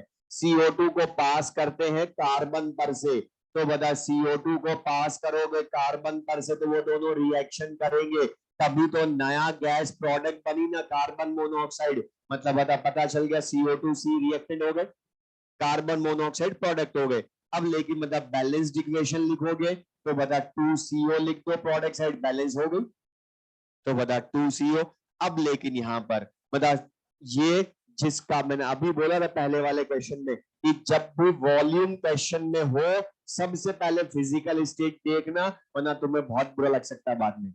तो यहां पर जिसका वॉल्यूम गिवन है वो क्या है गैस, जिसका फाइंड करना है वो भी गैस। अब इस क्वेश्चन को सॉल्व करने के दो मेथड जो शॉर्ट है दोनों, सबसे लेंदी वाला तो बता ही नहीं रहा हूं मैं, तीन मेथड है। तो जो शॉर्ट मेथड दो वो बता रहा हूं पहले, वो हमारे आगे भी काम आएंगे क्वेश्चंस में। द गैस का वॉल्यूम गिवन है, गैस का वॉल्यूम लाना है, सब गैसेस सेम टेम्परेचर प्रेशर पर है। अच्छा, जो सॉलिड है उसके लिए कुछ नहीं बोला, मतलब विदाउट लिमिटिंग रीजन क्वेश्चन, पहली चीज तो। अब यहाँ पर क्वेश्चन में बता, इसमें जो कोफिशिएंट्स हैं, अच्छा बैलेंस्ड इक्वेशन के अकॉर्डिंग या एवोगाड्रोस लॉ यूज कर सकता हूं ना, PV equals to RT, pressure constant, temperature constant, R constant, तो Avogadro's law V proportional to n. आज ही हमने बताया कि गैस के वॉल्यूम्स का जो रेशियो होता है वो उनके स्टोइकियोमेट्रिक कोएफिशिएंट्स का भी रेशियो होता है ना, बोलो।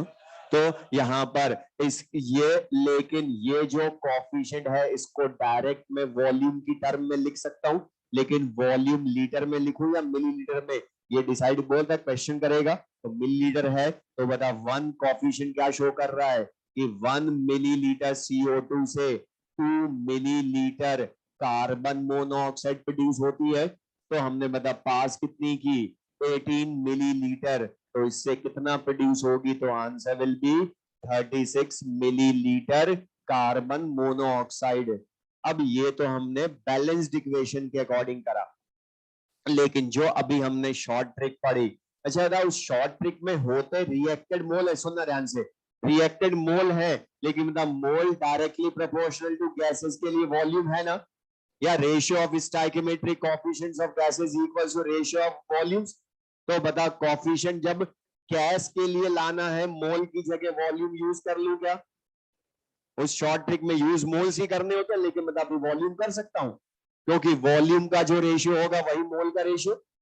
तो बता हम उसमें शॉर्ट ट्रिक में कर ले, तो reacted volume of CO2 18, coefficient उसका 1, प्रोड्यूस्ड वॉल्यूम ऑफ CO लिख लो अपॉन कोएफिशिएंट 2, तो volume of carbon monoxide will be 36 millilitre.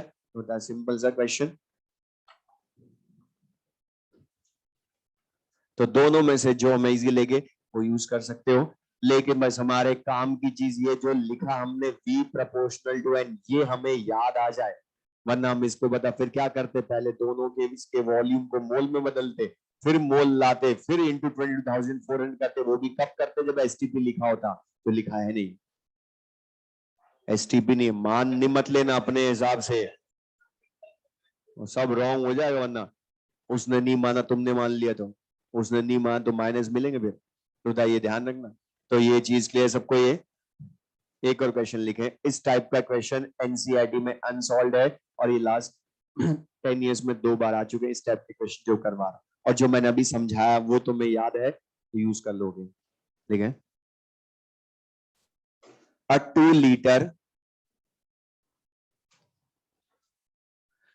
2 liter gaseous hydrocarbon, a 2 liter gaseous hydrocarbon on complete combustion produces 6 liter CO2 and 8 liter water vapors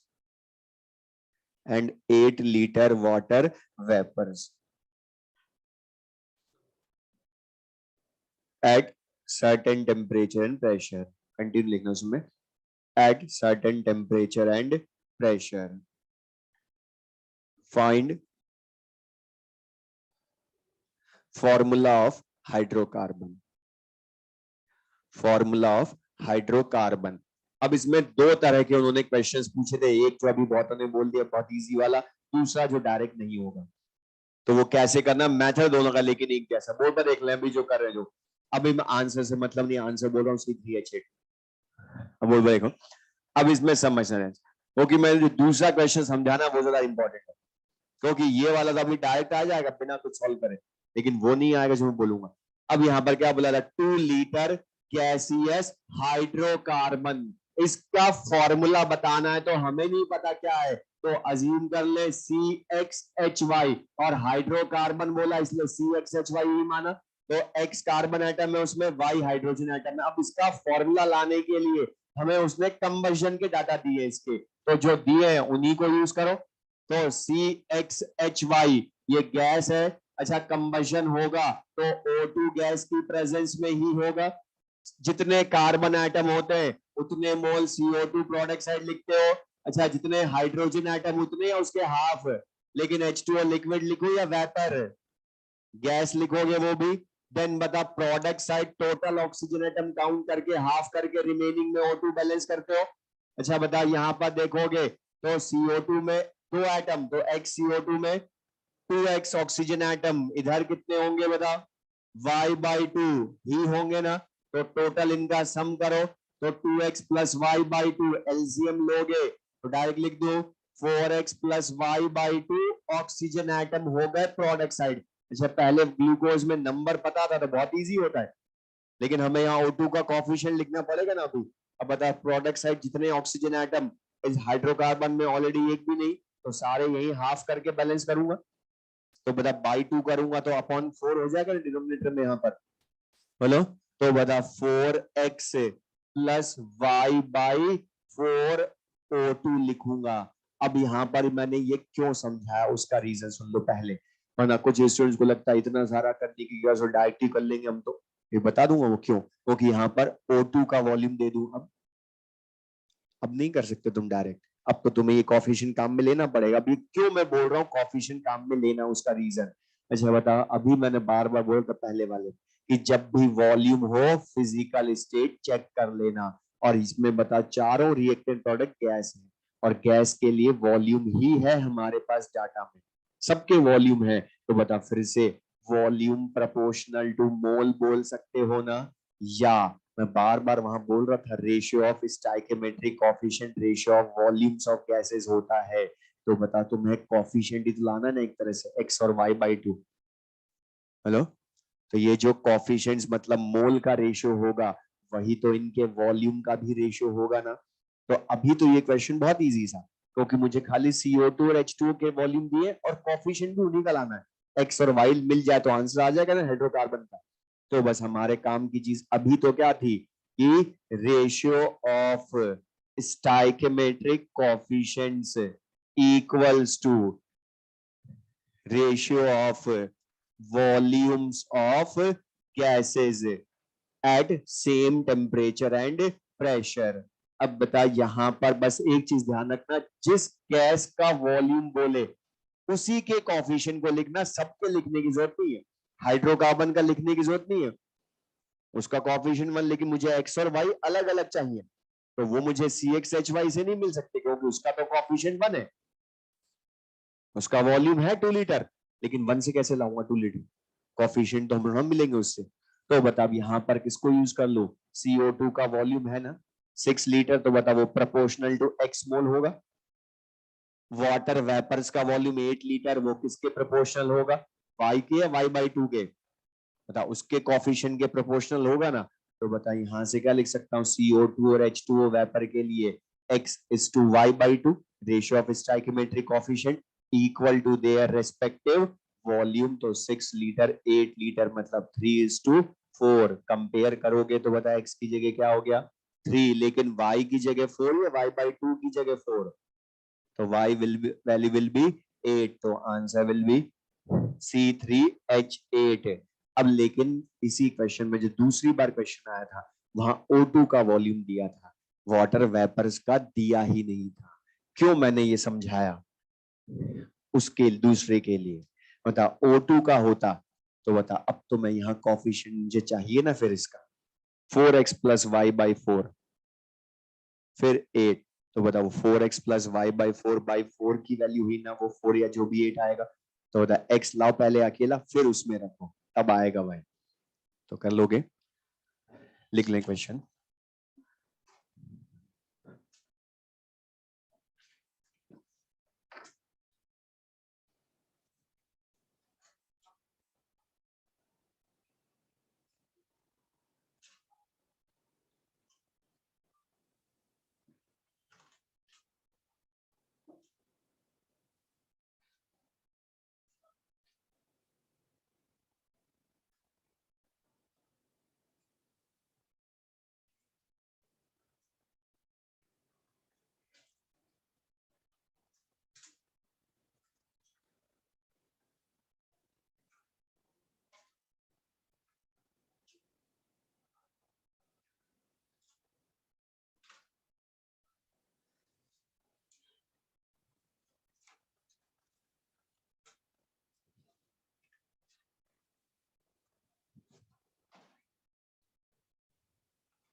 question लिख लें, find number of moles of ferric hydroxide according to the equation, board पर लिख लो, find number of moles of ferric hydroxide according to the equation, और equation लिख लें board पर से। और तुम्हें क्वेश्चन में गिवन मोल है, 3 रिएक्टेंट है, 2Fe2H3 + 6H2O + 3O2 gives 4FeOH whole plus 6H, और उसमें से गिवन है, गिवन मोल्स Fe2H3 के 1 मोल, H2O के 2 मोल और O2 के 3 मोल रिएक्शन करते हैं, बोर्ड पर से लिख लो एज इट इज। तो तुमसे पूछा है फेरिक हाइड्रोक्साइड के मोल फाइंड करें, तो पहली चीज तो मुझे बता दो, मैं इसमें क्वेश्चन में हर तरह का चेंज बता दूंगा और ये सबसे इजी वाला इसलिए मैं बताऊंगा। मुझे बता, पहली चीज तो ये लिमिटिंग रिएजेंट का क्वेश्चन है या नहीं है, तो बता, हमने बोला था अभी लिमिटिंग रिएजेंट सबसे अभी तक किसी क्वेश्चन में काम नहीं आया लेकिन लिमिटिंग रिएजेंट का क्वेश्चन हो तो अब हम कैसे करेंगे, तो बोर्ड पर देख लें। पहली चीज तो बता, बैलेंस्ड इक्वेशन ही काम में लेनी है, लेकिन लिमिटिंग रिएजेंट आइडेंटिफाई करना पड़ेगा ना पहले।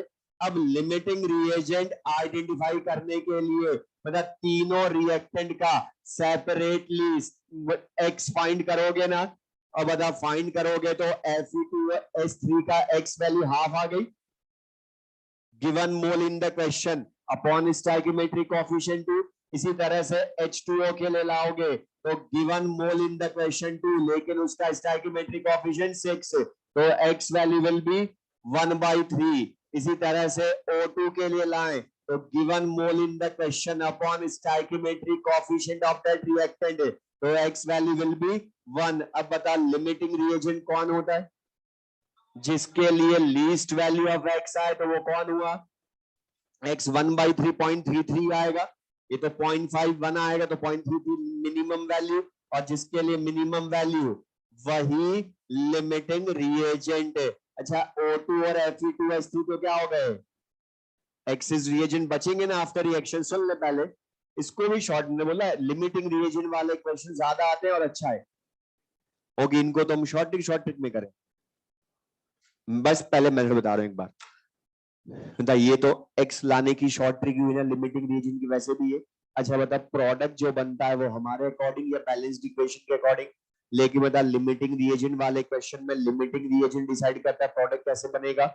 तो यहां ध्यान सुन, मेथड से अगर हमने करना है तो एक्स लाने का यूज खाली है लिमिटिंग रिएजेंट आइडेंटिफाई करना, वो हो गया तो अब इसका कुछ काम नहीं।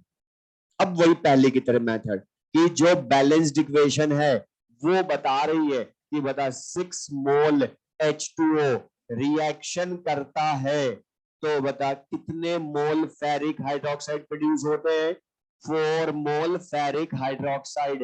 लेकिन बता 1 मोल अगर करे H2O रिएक्शन तो कितने प्रोड्यूस होंगे, 4/6। लेकिन मतलब 1 रिएक्शन कर रहे हैं एक्चुअल में या 2 मोल, ये 1/3 मत देखना, ये तो एक्स था खाली, वो तो मोल तो वो है गिवन मोल। तो बता 2 मोल रिएक्शन करेंगे तो कितना होंगे, 4/3 मोल फेरिक हाइड्रोक्साइड। मतलब बता यहां पर भी तुम्हें मोल ही यूज कर देना हर जगह, गिवन डाटा को भी मोल में बदलना, क्योंकि हर बार मोल तुम्हें डायरेक्ट मिले जरूरी नहीं है। मास मिलते तीनों के तो बता पहले मास बाय मॉलिक्यूलर वेट करके मोल में बदलता, फिर एक्स लाता, फिर डिजायर्ड प्रोडक्ट के भी मोल लाओ, फिर चाहे जिसमें बदलो। अब लेकिन ये तो हमने पूरा मेथड किया, लेकिन हमने बोला लिमिटिंग रिएजेंट वाले क्वेश्चन तो शॉर्ट ट्रिक से, तो वो कैसे करेंगे, मोल्स ऑफ डिजायर्ड प्रोडक्ट हम डायरेक्ट लाएंगे। कैसे लाएंगे, जो तुम एक्स लाए लिमिटिंग रिएजेंट का वही आंसर भी बताएगा, x of limiting reagent into stoichiometric coefficient of that product. अच्छा यहां पर पढ़ो, पहली चीज तो मोल्स लिखा है प्रोडक्ट के, डिजायर्ड प्रोडक्ट लिखा है, क्यों, क्योंकि प्रोडक्ट 2 हैं अभी, लेकिन तुमसे पूछा किसके लिए, फेरिक हाइड्रोक्साइड, तो जिसके लिए पूछे उसका यूज करोगे ना फिर। अब बता, moles of desired product ferric hydroxide हमें लाना है, तो एक्स ऑफ लिमिटिंग रिएजेंट तुम ले आए ना 1/3 इंटू कोएफिशिएंट कर दो उसका, तो हम अलग से भी क्यों करें, तो आंसर आएगा डायरेक्ट। तो बता शॉर्ट ट्रिक में हो अच्छा है मोल ये वाले क्वेश्चन पूछे, इसमें तो फिर भी थोड़ा बहुत सोचना पड़ता था, यहाँ तो डायरेक्ट आएंगे।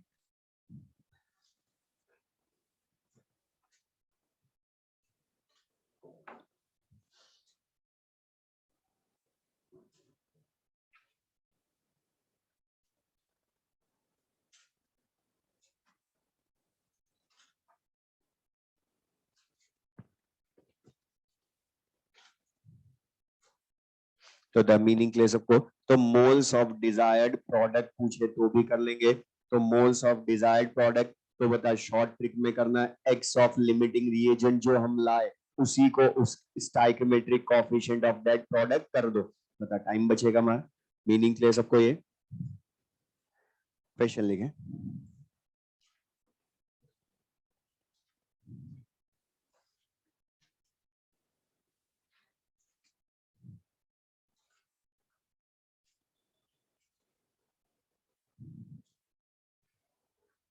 बोर्ड पर से लिख लो। 2 into 10 raised to the power 23 molecules of hydrogen, 2 into 10 raised to the power 23 molecules of hydrogen reacts with 8 gram oxygen, reacts with 8 gram oxygen. Find the volume of water vapors produced at STP. Find the volume of water vapors produced at STP. यहाँ पर फिर से balanced equation लिख कर नहीं दी, लेकिन the words में पढ़ो लिख कर दिया उसने, कौन रिएक्टेंट है कौन प्रोडक्ट है। अच्छा उसने क्या बोला, हाइड्रोजन ऑक्सीजन रिएक्शन करते हैं तो कितना वाटर या वाटर वेपर्स प्रोड्यूस्ड होगी। तो H2O लिक्विड या H2O गैस है, H2O गैस लिखोगे। दूसरा बता बैलेंस्ड इक्वेशन लिखोगे, हाइड्रोजन ऑक्सीजन रिएक्टेंट हो गए, वाटर वेपर्स प्रोडक्ट हो गई, तो बता बैलेंस्ड इक्वेशन लिखोगे तो 2H2 plus O2 gives 2H2O लिखोगे। अच्छा लेकिन बता यहाँ पर अब मोल या पहले तो लिमिटिंग रिएजेंट का है भी या नहीं है, क्यों बता दोनों रिएक्टेंट के इनिशियल अमाउंट गिवन है। अब लेकिन बता वो मोल है या मॉलिक्यूल्स और मास है, तो बता हमने बोला गिवन इनिशियल मोल ही होने चाहिए लेकिन है नहीं, तो बता number of molecules upon Na करके, मतलब पहले दोनों के मोल लाने पड़ेंगे, number of molecules divided by Avogadro number. Last class में जो मोल कंसेप्ट में पढ़ा वो सब यूज होंगे यहाँ पर। तो बता 1/3 मोल हाइड्रोजन हो गए। इसी तरह से बता ऑक्सीजन के भी मोल लाओगे लेकिन उसका मास है, तो मास बाई मॉलिक्यूलर मास 32, तो कितने मोल हो गए 1/4 मोल O2। अब तुम्हारे पास में पहले वाले क्वेश्चन में डायरेक्ट मोल थे, अब के तुम लाए मैथड, तो लेकिन भाई मोल आ गए। तो बता दोनों रिएक्टेंट के लिए एक्स फाइंड करो पहले, तो गिवन मोल 1/3 लेकिन कोएफिशिएंट कितना है उसका 2, तो हाइड्रोजन के लिए एक्स वैल्यू 1/6, O2 के लिए एक्स लाओ, गिवन मोल 1/4 लेकिन कोएफिशिएंट 1 होने की वजह से कितना हो गया 1/4। अच्छा बता 1/6 छोटा होता है 1/4 बड़ा, एक ही बात है। तो बता लिमिटिंग रिएजेंट कौन हो गया, हाइड्रोजन हो गया ना लिमिटिंग रिएजेंट। और बता लिमिटिंग रिएजेंट पता चल गया, अब तो बता उसी से डायरेक्ट आंसर लो। वाटर वेपर्स के produced moles will be x of limiting reagent into stoichiometric coefficient, तो 1/3 मोल वाटर वेपर से, तो बता 1 मोल का वॉल्यूम 22.4 लीटर एट STP, तो 1/3 मोल विल बी 7.4 समथिंग हो जाएगा, तो बता 7.46 लीटर। या बता इसी क्वेश्चन में मास पूछ लूं तो इंटू मॉलिक्यूलर वेट कर दो, नंबर ऑफ मॉलिक्यूल्स पूछूं तो इंटू Na कर दो, मैथड तो एक ही जैसा चाहे जिसमें पूछे हो, बट मीनिंग समझ में आया सबको ये। अच्छा एक क्वेश्चन लिख लो, घर से करके ले आना, लिख ले 20 gram marble, 20 gram marble reacts with 20 gram marble reacts with 20 gram HCl. 20 gram HCl. Find the volume of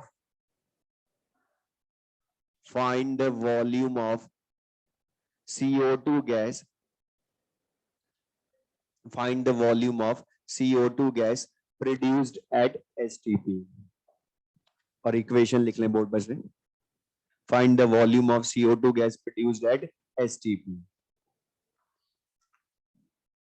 ठीक है, बाकी नेक्स्ट क्लास में पढ़ेंगे.